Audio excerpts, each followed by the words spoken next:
गाय का नाम सुनते ही करंट लग जाता है। ये बात कही है प्रधानमंत्री नरेंद्र मोदी ने, जो आज भगवान कृष्ण की धरती मथुरा पहुंचे थे। मगर जैसे ही पीएम ने ये बयान दिया, हैदराबाद में बैठे एआईएमआईएम के नेता असदुद्दीन ओवैसी को जोर का करंट लगा और उन्होंने पीएम पर पलटवार करते हुए कई सवाल खड़े किए। आज मैं उन्हीं सवालों पर बहस करूंगा, मगर आप पहले देखिए हमारी ये रिपोर्ट।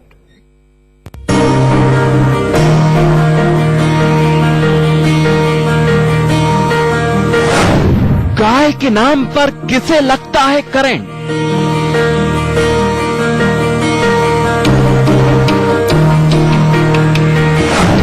गाय के नाम पर किसके खड़े हो जाते हैं बाल?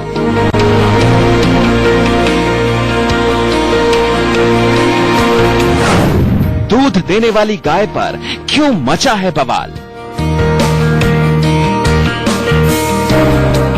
भगवान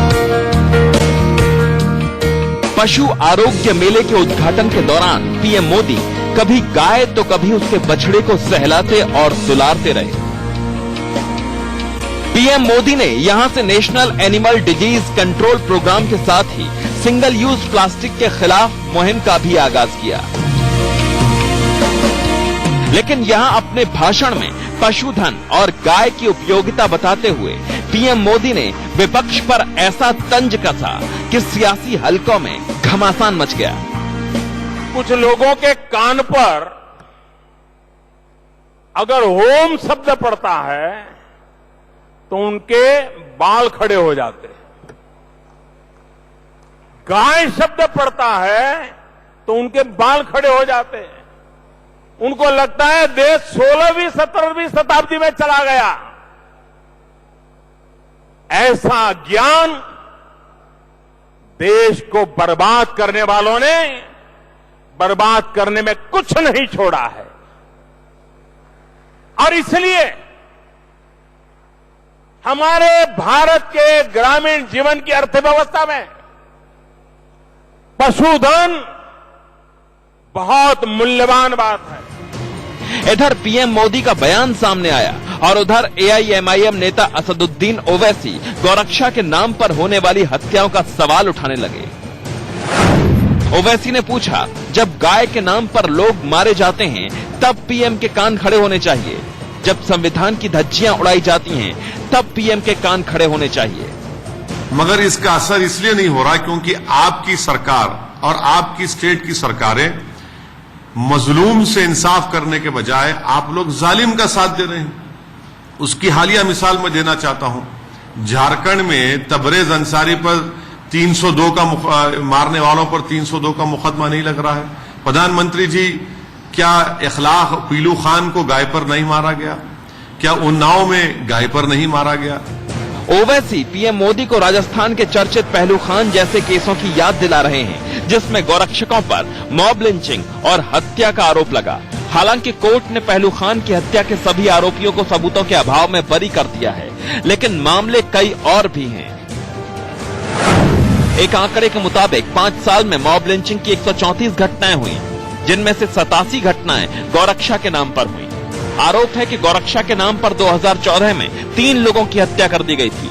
2015 में 10 लोगों की पीट कर हत्या हुई। 2016 में गौरक्षकों पर 8 लोगों की हत्या का आरोप लगा। 2017 में 11 लोगों की हत्या से सनसनी फैली। 2018 में 5 लोगों की हत्या हुई और 5 साल में करीब 500 लोग ऐसे मामलों में जख्मी हुए। विपक्ष गौरक्षा के नाम पर मॉब लिंचिंग के लिए सीधे बीजेपी सरकार पर सवाल खड़े करता है, जबकि खुद कई बार पीएम मोदी गौरक्षा के नाम पर गुंडागर्दी करने वालों को आगाह कर चुके हैं। ये जो नकली गौरक्षक है, इनको गाय से लेना देना नहीं है, वे समाज में तनाव पैदा करना चाहते हैं। हर केंद्र सरकारों को कहना चाहता कि आप भी ऐसे नकली गौरक्षकों की छानबीन कीजिए, उन पर कठोर कार्रवाई कीजिए और साथ साथ मैं सच्चे गौ भक्तों को प्रार्थना करना चाहता हूं, सच्चे गौ पूजकों को प्रार्थना करना चाहता हूं, सच्चे गौ सेवकों को प्रार्थना करना चाहता हूं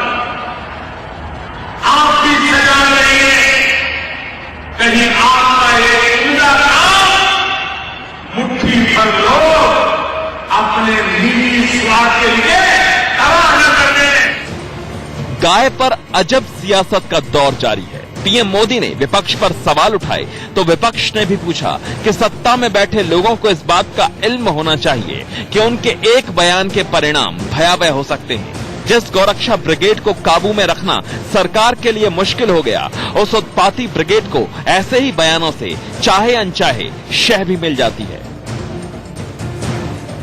ब्यूरो रिपोर्ट, इंडिया न्यूज। गाय, जी हां, गाय वो नाम है जिसे बचपन से हम पढ़ते, देखते और सुनते हुए बड़े हुए हैं। इसके साथ साथ हिंदू कल्चर में गाय का मतलब है नेचुरल मैनिफेस्टेशन। और अगर गाय को लेकर बात करें तो देश में दो ताकतें काम कर रही हैं। एक वो जो भक्ति का मार्ग बताती हैं और दूसरी वो जो गाय के नाम पर आपराधिक व्यवसायीकरण की बात है। आज जब प्रधानमंत्री ने इस पर अपनी बात कही तो करंट लग गया कान को और बाल भी खड़े हो गए। लेकिन ओम के नाम की बात हुई है तो आज देश का सवाल में दो ओम का जिक्र होगा। तो इसी बात को लेकर मचा है बवाल और मैं लेकर आया हूं देश का सवाल। जी हां, देश का सवाल शुरू करूं पहले मैं आपको मेहमानों से तारुफ करा दूं। मेरे साथ स्टूडियो में मौजूद हैं दीपक झा, राजनीतिक विश्लेषक, आप जिन्हें लगातार देखते और सुनते रहते हैं। मेरे साथ वेद नागर साहब, जी राष्ट्रीय गौरक्षा मंच के आप हिंदू दल के नेता हैं, आप मेरे साथ मौजूद हैं। मेरे साथ हाजिक खान साहब, जी हां, आप इन्हें देखते सुनते रहे हैं, इस्लामिक स्कॉलर हैं। मेरे साथ बीजेपी का पक्ष रखने के लिए राजीव जेटली साहब भी हमारे साथ जुड़ चुके हैं।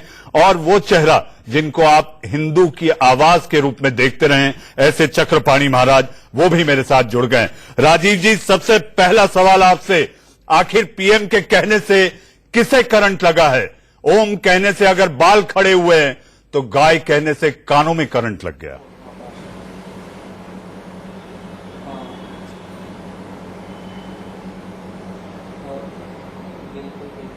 राजीव जी, आपको मेरी आवाज आ रही है? हाँ जी, आपने अवस्थी जी मुझसे पूछा है प्रश्न? जी, आप ही से पूछा है, आखिर हाँ जी, पीएम के कहने से किसको करंट लगा?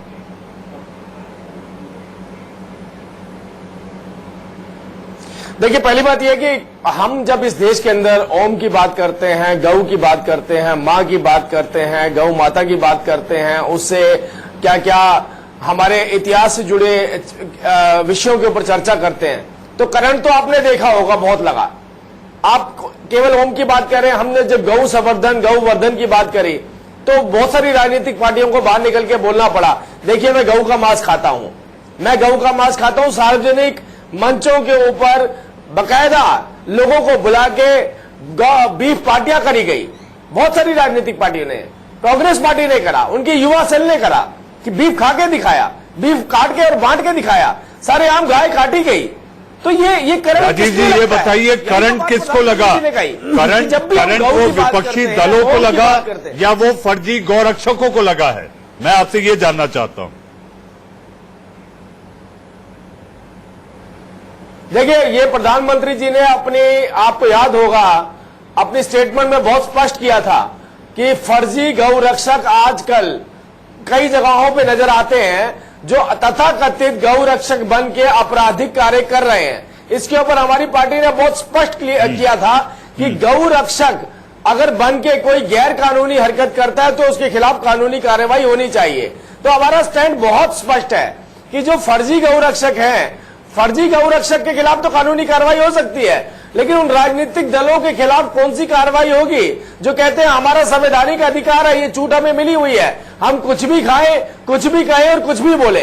हमारा केवल बात जब हम कहते हैं कि आपके बाल खड़े हो जाते हैं या आपको करंट लगता है, करंट का मतलब है जैसे ही हमने गौ माता कहा उन्होंने गाय काटनी शुरू कर दी। हमने कहा ये हमारी भावनाओं से जुड़ा हुआ विषय है तो उन्होंने खाना शुरू कर दिया। बताइए, इस तरीके की अगर हरकतें कोई राजनीतिक पार्टी के किसी के सेल द्वारा की जाएंगी तो आपको क्या लगता है कि कैसे किस तरीके का रिएक्शन होना चाहिए? जी, हमें राजीव जी, आप बने रहिए। ढेर सारे जुड़ता है, अध्यात्म जुड़ता है, राजीव जी, ढेर सारे सवाल हैं, उसकी खिलाफत करने के लिए बहुत सारे लोग बाहर। राजीव जी, आप बने रहिए, ढेर सारे सवाल हैं, क्योंकि ये शुरुआती राउंड है तो इसमें सभी को मैं शामिल करना चाहता हूं। हाजिक साहब, आखिर करंट क्यों लगता है गाय का नाम जैसे ही प्रधानमंत्री ने कृष्ण की नगरी में थे, कृष्ण का और गाय का नाता आप जानते हैं, आप तो खुद ज्ञानी बुद्धिमानी व्यक्ति हैं, क्यों करंट लग जाता है, क्यों सियासत होती है? देखिए, मैं आपको मनीष जी एक बात बताना चाहता हूं कि शायद राष्ट्र को पहली बात मालूम होगी कि हमारे कुरान करीम जो स्टार्ट हो रहा है अलिफ लाम मीम ज़ालिकल से लेके सूरह बकरा एक आयत कहलाती है जिसका नाम गाय की आयत। और हमारे यहाँ ये कहा गया है कि गाय के दूध में फवायद हैं, बच्चों को पिलाओ, उनको हल्का दूध होता है, उससे फायदे होते हैं, उसका घी खाओ।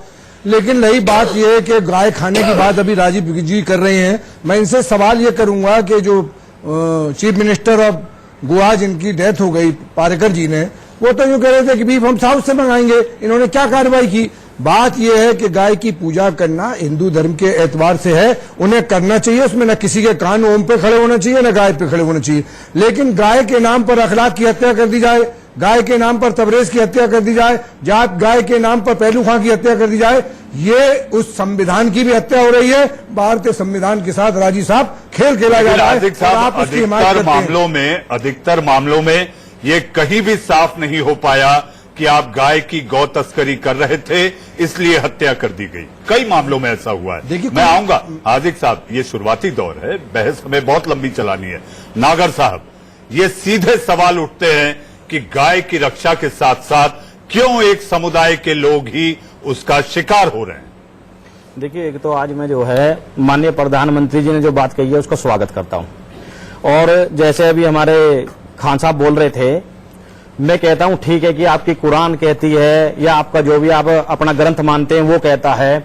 आप ये बताइए उस ग्रंथ को कितने लोग मानते हैं? आपने कई घटनाएं का जिक्र करा है कि भाई चाहे वो आज इसकी क्या बोलते हैं अखलाक की हो, चाहे पहलू खान की हो, कोई उस घटना में आप ऊपर से आपका जो देखने का नजरिया है ना, आप ग्राउंड पे देखिए। भगवान श्री कृष्ण ने गाय को जो है अपनी मां माना है। सनातन धर्म जितना भी सृष्टि पे सभी भगवानों ने नेतृत्व करा है, सनातन धर्म उसकी भी उत्पत्ति जो है गौ माता से है। वेद जी ये बताने के लिए मेरे साथ चक्रपाणी जी हैं, मेरे साथ चक्रपाणी महाराज हैं, वो ये बताएंगे। मैं ये कहना आपसे मेरा सवाल है वेद जी कि आखिर गौ रक्षा की बात के तहत क्यों एक ऐसा समुदाय है जो डरा सहमा रहता है, और जब भी ऐसी घटनाएं आती हैं तो सीधे तौर पर यह कहा जाता है कि आपने गाय के साथ जो गौ तस्करी हो रही थी उसके बाद हुआ, लेकिन मामला सब खत्म। जो समुदाय है अगर वो डरता, इस देश के अंदर एक वो समुदाय इतना सुरक्षित है कि पूरे विश्व में किसी देश के अंदर नहीं है। उसका सबसे बड़ा उदाहरण ये है कि सनातन धर्म को मानने वाले और उसकी मां को इस देश के अंदर काट दिया जाता है। कहां की दहशत है? ये तो स्वतंत्र है जी, ये इतने स्वतंत्र हैं। जी वेद जी, मैं आपके पास आऊंगा, इस वक्त मेरे साथ सुब्रमण्यम स्वामी जी जुड़े हैं। इस वक्त मेरे साथ सुब्रमण्यम स्वामी साहब जुड़े हुए हैं। स्वामी साहब, आपका इंडिया न्यूज में बहुत बहुत स्वागत है। स्वामी साहब, आपका बहुत बहुत स्वागत। सबसे पहले आज प्रधानमंत्री ने कृष्ण की नगरी में जो कहा है उससे कई लोगों के बाल खड़े हो गए और कान पर करंट लग गया। हाँ, वो कौन लोग लगते हैं आपको? हाँ, वो लोग लगते हैं जो ये समझते हैं कि जितना इस देश में लोग अपने जात और प्रांत और भाषा से ऊपर उठकर वोट डालने लगेंगे तो फिर उनका जो विभाजन का जो स्ट्रेटजी था वो फेल हो जाएगा। ये इस डर में समझते हैं कि ऐसे बातें कहें तो लोगों के दिल खुश होता है, और यह विज्ञान के अनुसार है। आखिर में गाय का दूध अब अमेरिका ने भी मान लिया है कि ये दुनिया के सबसे सर्वश्रेष्ठ दूध है, जहां तक उसकी मेडिसिन क्वालिटीज हैं, जहां तक उसकी स्वास्थ्य के लिए अनुकूल है। और इसीलिए आज अमेरिका के सुपरमार्केट में वो अलग से एक पैकेट रखते हैं जिसका वो कहते हैं A2 मिल्क। जी, A2 मिल्क कोड है जी। हमारे हिंदुस्तान के जो बॉस इंडिया, आज अमेरिका के सुपरमार्केट में वो अलग से एक पैकेट रखते हैं जिसका वो कहते हैं A2 मिल्क। जी, A2 मिल्क कोड है जी। हमारे हिंदुस्तान के जो बॉस इंडिकट्स गाय है जी। उसका दूध। जी। इसी प्रकार से योगा योगा को तो मान ही लिया अमेरिका स्वामी ने साहब और पश्चिम देशों ने। आखिर और ओवैसी ने हाँ स्वामी साहब ओवैसी ने कहा है कि गौरक्षा की बात तो होती है, उन हत्यारों का क्या जो एक हाँ। विशेष समुदाय के लोगों को गौरक्षा के नाम पर शिकार बना रहे हैं।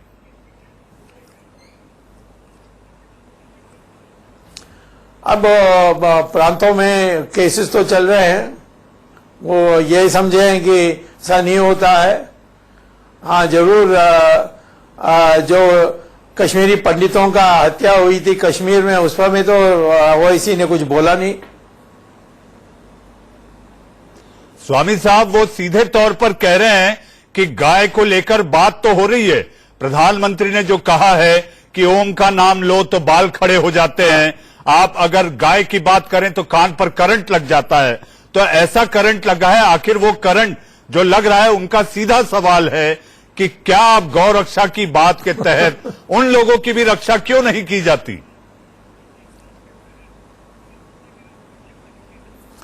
वो तो देखिए बदमाश लोग हमारे देश में बहुत होते हैं और वो इसको बहाना बना के करते हैं। आपको पता याद होगा कि नहीं कि जब हमारी सरकार आई थी पहले, तो रोज कोई चर्च पर आग लगती थी और ये दुनिया भर में फैल गई कि हम आ गए और तो अब तो चर्च सारे ध्वस्त हो जाएंगे। फिर बाद में पता लगा ये लोग बदमाश लोग थे, अपना का यानी उल्लू सीधा कर रहे थे। जैसे एक बम्बई में, नवीन बम्बई में जो जुआ खेलते थे, उनको एक चर्च ने अपने निकट से हटवा दिया था पुलिस को कहकर। तो इन लोगों ने बदला लेने के लिए जला करके कह दिया कि हम हिंदू संगठन हैं। तो इसी प्रकार से जब फरीदाबाद में या उसके आसपास जो एक दलित परिवार के कहा कि उनको पूरा जला दिया गया, बाद में पता लगा कि परिवार में ही झगड़ा था जमीन के बारे, तो एक हिस्सा ने दूसरे हिस्सा को जला दिया। तो अब ऐसी लूसली बात करना, कहीं ऐसे बात बताओ कि जहां हिंदुओं ने कोई नाम संगठन जो हिंदू पहचानता है, जिसको मान्यता है उस संगठन, उन्होंने ऐसा किया है। मैं खुद जाकर उस केस को लड़ूंगा। स्वामी साहब आप लोगों के लिए खड़े होते हैं, आप लोगों की बातें करते हैं, ये देश और दुनिया जानती है। लेकिन एक सवाल सीधा उठता है, वो ये कि क्या जिस तरह से फर्जी गौ रक्षक सामने आकर इस तरह की हरकतें कर रहे हैं, वो लगातार एक आरोप लगा रहे हैं, खासतौर पे एक सियासी दल का कहना है, तबरेज खान हो, आप बात करें पहलू खान के अखलाक की, तो ये सारी बातों के मद्देनजर सब छोड़े जा रहे हैं। तो उनका जो शक है 14 के बाद जो घटनाएं बढ़ी हैं, उसमें लगभग 76% अल्पसंख्यक पाए गए हैं। नहीं, ऐसा कोई आंकड़े नहीं है, ये झूठ बोलते हैं। और मैं तो कहता हूं कि जब इंदिरा गांधी थी तो असम में नेली मैसेकर हुआ था, उसका कोई हिसाब है? जो सिखों के साथ हुआ था 84 में, उसका कोई हिसाब है? और हाशिमपुरा में, मेरठ में नौजवान मुसलमानों को चिदम्बरम के, उस समय वो मिनिस्टर ऑफ स्टेट था, होम मिनिस्टर, वो वहां जाकर बैठ करके जो उनका पुलिस है पीएससी, उसको कहा कि नरसिंहार करो। स्वामी साहब, उन्होंने लड़कों को मोहल्ला से उठाकर 20 किलोमीटर वो दे गए। उसका क्या हुआ? स्वामी साहब, आपको लगता है कि गाय को हथियार बनाकर वोट बैंक हथियाने के लिए ये सियासी दल गाय को सामने ले आते हैं?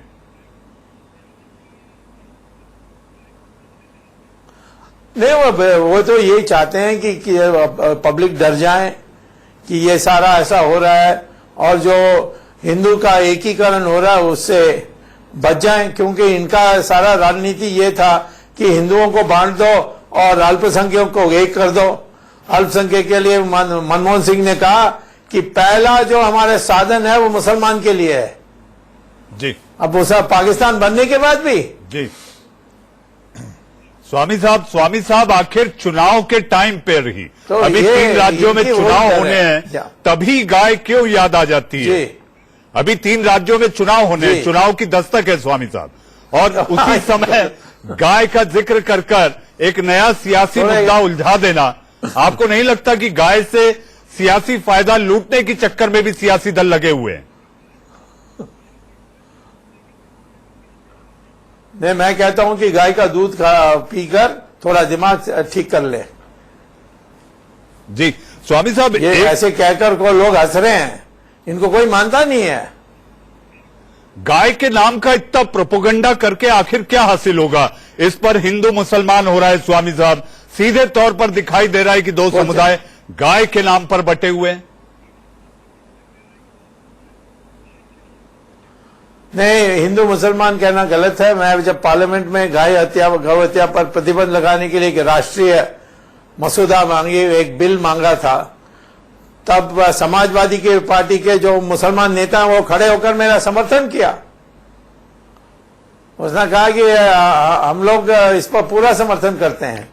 तो मुसलमान जो हमारे देश में है, उनमें जो व्यापार करते हैं वो तो अलग बात है, वो तो हिंदू भी करता है।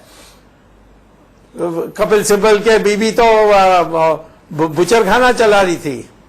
तो आज मैं ये कहता हूं कि मुसलमान हिंदू का सवाल ही नहीं है। जी जी, स्वामी महात्मा साहब, गांधी ने कहा था कि संविधान में रखो गाय हत्या पर प्रतिबंध। जी स्वामी साहब, मेरा आखिरी सवाल आपसे, और बड़ा महत्वपूर्ण सवाल है। आज 2 ओम पर चर्चा हो रही है जिसको लेकर बवाल मचा हुआ है। एक ओम पर तो बात हो गई, लेकिन अब दूसरे ओम पर बात होगी। आपने सीख दी है लोकसभा अध्यक्ष ओम बिरला को कि आप गीता पढ़ें। वो क्या सीख है, जरा हम सुनना चाहते हैं।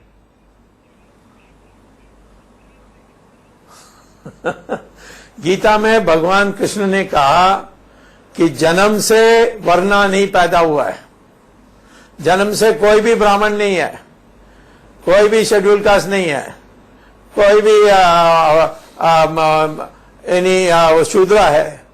उसने कहा ये गुणों से बनता है, और ब्राह्मण जो है वो ज्ञानी और त्यागी दोनों है, तब वो ब्राह्मण हो सकता है। महात्मा गांधी ब्राह्मण हो सकता है, अंबेडकर ब्राह्मण हो सकता है, जी पर जवाहरलाल नेहरू ब्राह्मण नहीं है। जी जी जी, स्वामी साहब, तो गीता पढ़ने का आपका जो उपदेश है, मुझे ऐसा लगता है कि भक्ति और ध्यान का मार्ग दिखाता है ओम बिरला को। आप हमारे साथ जुड़े, आपका बहुत बहुत धन्यवाद। आपने 2 ओम पर बात की, आपका बहुत बहुत धन्यवाद। ये थे सुब्रमण्यम स्वामी, जिनको हम लगातार सुनते रहे हैं और अपने बेबाक विचारों के लिए जाने जाते हैं। मेरे साथ स्वामी साहब तो नहीं होंगे ब्रेक के बाद, लेकिन स्वामी चक्रपाणी होंगे, जिनसे ढेरों सवाल अभी करना बाकी है। एक छोटे से ब्रेक के बाद देश का सवाल जारी है। पीएम मोदी के गाय वाले बयान पर सियासी संग्राम तो छिड़ा है, उधर ब्राह्मणों पर लोकसभा अध्यक्ष ओम बिरला के बयान पर भी घमासान मचा है। लोग पूछ रहे हैं कि लोकतंत्र के मंदिर का महापुजारी वर्ण व्यवस्था का हिमायती कैसे हो सकता है। आइए देखिए हमारी ये रिपोर्ट। घमासान मचा है। लोग पूछ रहे हैं कि लोकतंत्र के मंदिर का महापुजारी वर्ण व्यवस्था का हिमायती कैसे हो सकता है। आइए देखिए हमारी ये रिपोर्ट। ब्राह्मणों पर बयान से घिरे लोकसभा अध्यक्ष ओम बिरला ने ब्राह्मणों को क्यों बताया महान।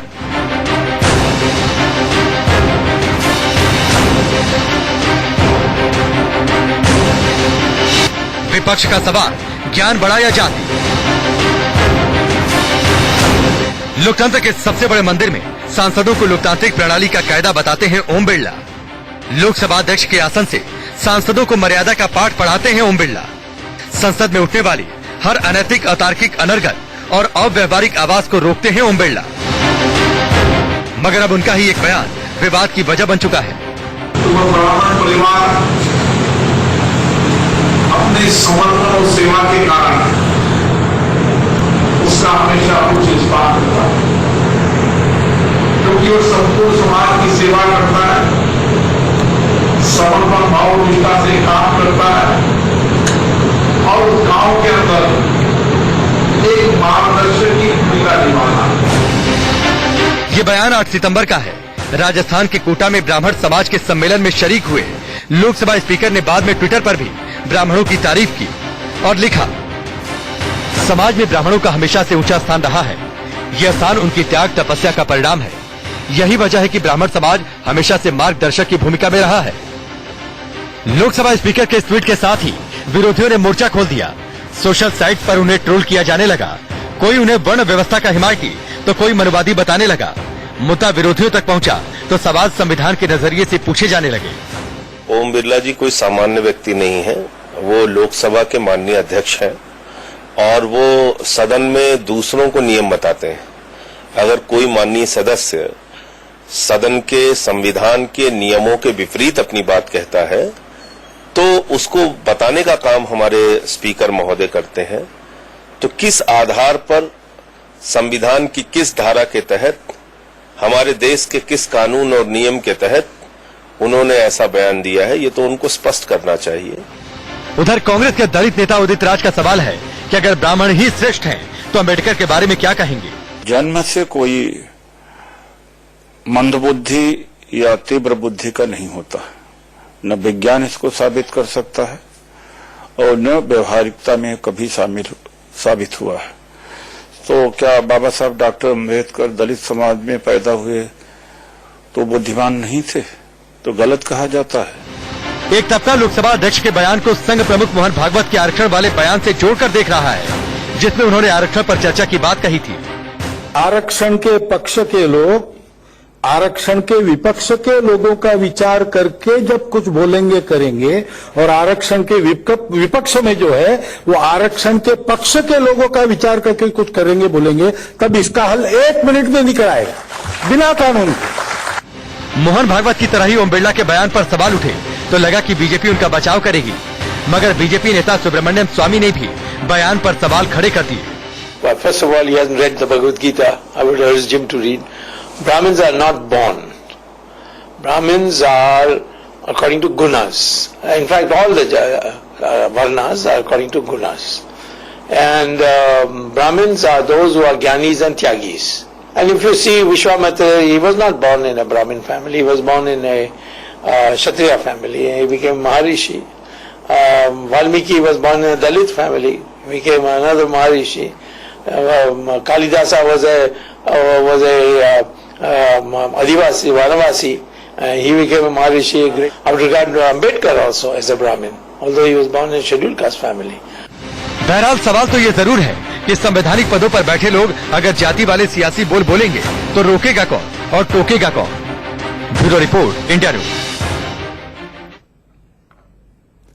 मेरा भी ये मानना है कि इंसान कर्मों से पूजा जाता है, इंसान कर्मों से बड़ा होता है, ना कि जन्म से। और इसी बात को लेकर मचा है बवाल। और फिर एक बार देश का सवाल ब्रेक के बाद मेरे साथ तमाम मेहमान राजीव जेटली, स्वामी चक्रपाणी जी, दीपक झा, हाजिक खान साहब और वेद नागर साहब जुड़े। स्वामी जी, मैं ब्रेक के पहले आपके पास नहीं आ पाया, इसके लिए क्षमा प्रार्थी हूं, लेकिन ब्रेक के पहले एक स्वामी थे। स्वामी जी, आपने ओम बिरला का ये बयान सुना, क्या लगता है आपको ये बयान में कितनी तथ्य और कितनी मजबूती आपको दिखाई देती है? आपको लगता है इस तरह के बयान देना एक लोकतंत्र के मंदिर के सबसे बड़े व्यक्ति का समाज को कहीं बांटता हुआ दिखाई देता है?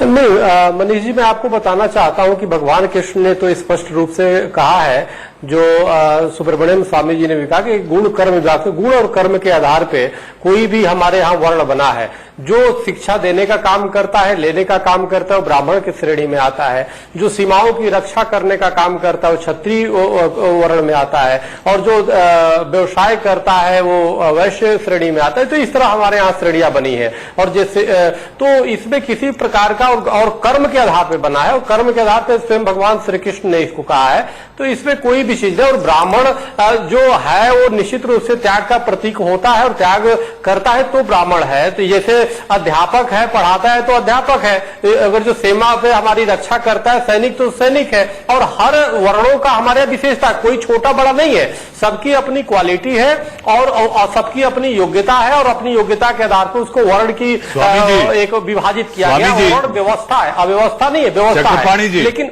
जी चक्रपाणी जी, ये तो हो गई एक ओम की बात। उधर प्रधानमंत्री ने एक दूसरे ओम का भी जिक्र किया है कि करंट लग जाता है, उस पर क्या कहेंगे आप? जी मनीष जी, मैं आपको बताना चाहता हूं, बहुत अच्छा, सबसे पहले तो आपको और चैनल को आपके धन्यवाद दूंगा मनीष जी कि आपने इस विषय को उठाया। निश्चित रूप से बहुत दुख होता है, दर्द होता है जब योग दिवस, देखिए विश्व के मान्यता दिया गया कि योग दिवस मनाया जाए मई में, लेकिन जब योग दिवस आता है तो उसमें अनेक ऐसे लोगों के की आवाज बुलंद होती है कि जी योग तो ठीक है, एक्सरसाइज है, लेकिन हम योग ओम नहीं बोलेंगे। और इतने मजबूर कर देते हैं कि कई बार तो ओम को कई जगह से हटाना पड़ता है कि ओम ठीक है मत बोलो। सवाल इस बात का है कि जो हमारे शास्त्रों में लिखा है कि ओमकारम बिंदु सेक्त नित्य देहांत योगिना कामदम मोक्षतम च ओमकाराय नमो नमः, जो काम और मोक्ष का देता है उस ओमकार को आप नहीं बोलोगे। ओम को ओम से घृणा करते हैं, तो निश्चित रूप से जब ओम बोला जाता है तो हमारे यहाँ सृष्टि में तो सूर और असुर उनको परेशानी हो जाती है, उनको पेट में दर्द होने लगता है। दूसरी तरफ गौ की बात उन्होंने कहा है, निश्चित रूप से आप देखो जिस प्रकार से एक बहुसंख्यक हिंदुओं को चिढ़ाने के लिए हमारी जबकि वेद जो हमारा सबसे प्राचीन ग्रंथ है उस पर स्पष्ट लिखा है गाओ विश्वस्य मातरा, गाय पूरे विश्व की माता होती है। क्यों माता होती है? उसके वैज्ञानिक कारण क्योंकि सबको दूध देती है। वो दूध पिलाने में ये नहीं सोचती है कि दूध ये मुसलमान का पी रहा है कि ईसाई का पी रहा है कि हिंदू का पी रहा है, कौन पी रहा है। और उसको आप ये देखो स्वामी जी, मैं आपके पास आऊंगा। स्वामी जी, आपसे ढेर सारा ज्ञान लेना है और दर्शकों को भी उसका ज्ञान लाभ हो, ये मेरी कोशिश होगी बची हुई बहस में। दीपक झा को लाना चाहता हूं स्वामी जी। दीपक झा अपने आप में योगी दीपक झा लिखते हैं, मैंने इनका ट्विटर हैंडल देखा है, योगी दीपक झा लिखते हैं। योग करने वाले इंसान को इस तरह की बात ओम की होती है, दीपक झा बात होती है, ओम बिरला कुछ कह देते हैं, तो आखिर केवल सियासत के लिए, वोट बटोरने के लिए राजनीति करना कहां तक? मनीष जी, आपने योगी का परिचय दिया मेरा, तो मैं इसको एक लाइन में डिफाइन करूंगा। सुखे दुखे समय कृत्वा लाभा लाभव जया जयो, सुख दुख मान हानि लाभ पराजय, छोटा बड़ा इन सबसे ऊपर उठ जाना चाहिए। अब पहली बात ये हो गया। दूसरी बात मैं बोलूंगा ओम शब्द पे। ओम शब्द पे आने से पहले मैं जरा स्वामियों का परिचय कराना चाहता हूँ। आज ये देश का सवाल है या शास्त्रार्थ देश का सवाल है, ये देश का सवाल है। स्वामियों ने देश का बेड़ा गर्क किया। आपने दो स्वामी जी हम बोल दिए, तीसरा स्वामी आजकल फरार फिर रहे हैं उत्तर प्रदेश में, वो चिन्मयानंद स्वामी। ऐसे स्वामी अगर ओम की शिक्षा देंगे तो गड़बड़ झाला होगा, धर्म में देश में बंटवारा होगा। ऐसे स्वामियों से हमको बचना पड़ेगा। मनीष जी, आपको पता है ना स्वामी जी के ऊपर क्या केस चल रहा है? तो ऐसे स्वामियों से हमें ओम की शिक्षा न हिंदू न मुसलमान को किसी को नहीं लेना चाहिए, किसी को नहीं, मतलब किसी को नहीं। दूसरी बात, ओम हमको मोक्ष हमको चाहिए। अगर किसी थर्ड पर्सन को मोक्ष नहीं चाहिए भैया तो क्यों जबरदस्ती उसको मोक्ष दिला रहे हो? मॉब लिंचिंग करके आध्यात्मिक हो रहे हैं। दीपक बात देश का सवाल में, देश का सवाल उस मुद्दे पर है जिसको लेकर विपक्ष को करंट लगा है। दीपक झा, सुनिए, आध्यात्मिक मॉब लिंचिंग करके मोक्ष मत दीजिए कि आप जबरदस्ती गाय का नाम लो, गाय को काटोगे तो आदमी को मारोगे, ऐसा मत करो भैया। जबरदस्ती वो मत बुलवाओ भैया, सबकी आस्था पे रहने दो, ये आस्था का विषय है। दूसरी बात आती है जात। मोदी जी अभी 2-4 दिन पहले ही बोल के गए थे जाति शब्द हट जाएगा, और यहाँ आपके लोकसभा स्पीकर बोलते हैं ब्राह्मण। तस्वीरें देखिए, आपके जवाब पर राजीव जेटली बेचैन हो रहे हैं जवाब देने के लिए। नहीं मचेगी क्योंकि इनका चाल चरित्र और संस्कार खिचड़ी की तरह गोलमोल लपेट कर बोलते हैं, जब मौका आता है जो आता है बोल देते हैं। दीपक झा, राजीव जेटली के पास चलने दीजिए। 10 सेकंड मनीष, नहीं गलत बात, ये सब 3-3 मिनट बोलते हैं, मेरे को 30 सेकंड बोलने दीजिए। आप टाइमर लगा के बैठे? बिल्कुल, आप टाइमर लगा के बैठे? बिल्कुल। देखिए आज जैसे चुनाव आता है, मोदी जी जाते हैं दलितों के पैर पूजते हैं, दलित बना के पैर पूजते हैं और दलितों से वोट लेते हैं। आज गाय के नाम पे जाते हैं करंट। अरे मोदी जी, प्रधानमंत्री बताइए ना देश में किसको करंट लगता है? जवाब लीजिए, जवाब लीजिए। एक मिनट, इस शो का एक आदर्श है, सोचे वही जो बेहिचक बोल सके और बोले वही जिसका जवाब ले सके। राजीव जेटली, गाय के नाम राजीव जेटली लगता है, दीपक झा कह रहे हैं कि दीपक झा नहीं, प्रधानमंत्री जी कहते हैं करंट लगता है। उस संस्था पे, उस पद पे बैठा हुआ व्यक्ति जब कहता है सबका साथ, सबका विकास और सबका विश्वास, किसका विश्वास तोड़ा है, प्रोपेगेंडा का मंचना बनाया तोड़ा है मोदी जी।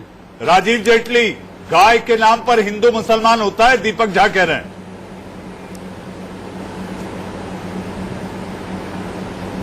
नहीं, मुसलमान इन्हें याद आ गया है। ये एक राजनीतिक पार्टी की भाषा बोलते हैं, आपके चैनल पे बोलेंगे मैं उनका प्रवक्ता नहीं हूं।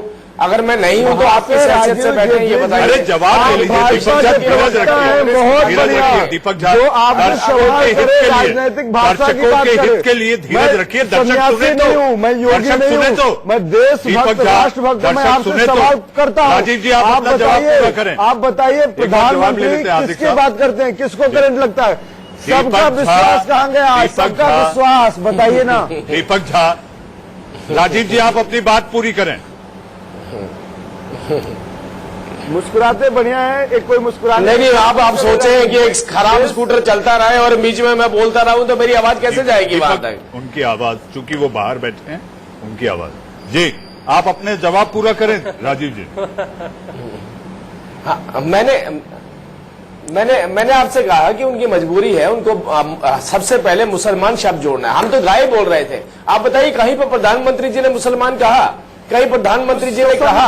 क्यों है प्रधानमंत्री? ये बताइए, आप शंका क्यों है? रोम बोला और ये कांग्रेस के समर्थकों मुझे मुसलमान नहीं गया तो शंका क्यों प्रधानमंत्री के मन में? प्रधानमंत्री के मन में शंका क्यों? अरे जेटली जी, अब आप इनके स्कूटर में से पेट्रोल निकालो, नहीं तो इसी तरह का बोलते रहेंगे, डिबेट डिबेट नहीं होगी इनकी। मैं बार बार इनसे, मैं समझ नहीं आता इनसे क्या डिबेट करूं। आप इन्हीं से बुलवा लीजिए, जवाब ले लेते हैं।